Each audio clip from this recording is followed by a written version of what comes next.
இந்த அரசு மிக முக்கியமான சம்பவங்களை எல்லாம் மிகவும் ரகசியமாகவே நிகழ்த்துகிறது. ஆரம்பிக்கும் போது யாருக்கும் தெரியாது, முடிவில் தான் தெரிய வருகிறது. பத்மவை பிடித்து வந்தார்கள், யாருக்கும் தெரியாது, முடிவில் தான் தெரிய வந்தது. செவந்தியை பிடித்து வந்தார்கள், யாருக்கும் தெரியாது, முடிவில் தான் தெரிய வந்தது.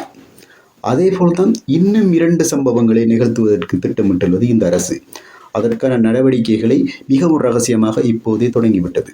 அவற்றில் ஒன்றுதான் அமெரிக்காவில் பதுக்கி வைத்திருக்கும் ராஜபக்ச குடும்பத்தின் சொத்துக்களை கைப்பற்றுதல். இந்த சொத்துக்கள் அமெரிக்காவில் எந்தெந்த இடங்களில் உள்ளன என்று கண்டறிவதற்காக அமெரிக்காவில் உள்ள ஒரு நிறுவனத்தை இந்த அரசாங்கம் நியமித்துள்ளது.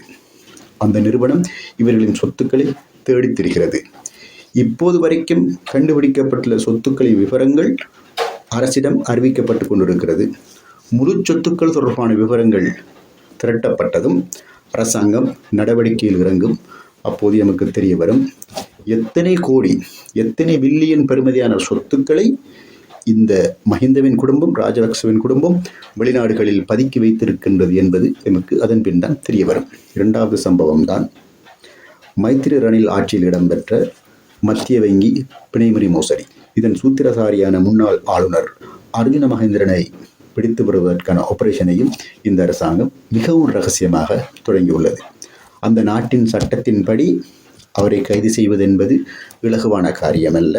ஆனால் எந்த அடிப்படையில் சென்றால் அவரை பிடிக்க முடியுமோ அதற்கான வேலை திட்டங்களை அரசாங்கம் தொடங்கியுள்ளது. இதையும் மிகவும் ரகசியமாக செய்து வருகிறது. இந்த 2 சம்பவங்களும் மிக விரைவில் அம்பலமாகும். காத்திருங்கள், நாட்டுக்கு நல்ல செய்தி கிடைக்கும்.